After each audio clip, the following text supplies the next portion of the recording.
Welcome back to my another video. একটা ছোট্ট what I it in a day তোমাদের সাথে শেয়ার করব। শনিবার সারাদিন কি কি খেয়েছি তো আজকে সেটাই শেয়ার করব। সকালবেলা ব্রেকফাস্টে ছিল ভেজ আটা রুটির রোল আর তার সাথে বেদানা। বাড়ির পাশে না পুজো হচ্ছে, তাই একটু নয়েজ আসবে, প্লিজ ম্যানেজ করে নিও। আর সারা সকালের জন্য একটা ডিটক্স ওয়াটার আমি বানালাম, লেবু আর শুধু শশাই আমি অ্যাড করেছি। এখানে আদাও দেওয়া যেত বা চিয়া সিড তো ছিল না, আর এ দুটোই আমি অ্যাড করেছি। তো সারা সকালটা এটা খাওয়ার চেষ্টা করব। তারপর মিড মর্নিং এ খেয়েছিলাম একটা কলা।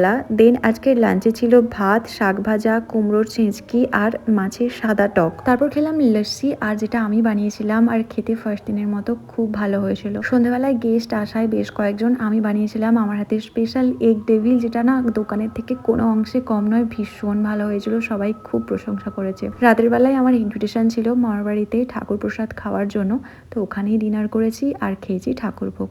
So this are what I ate on Saturday. By.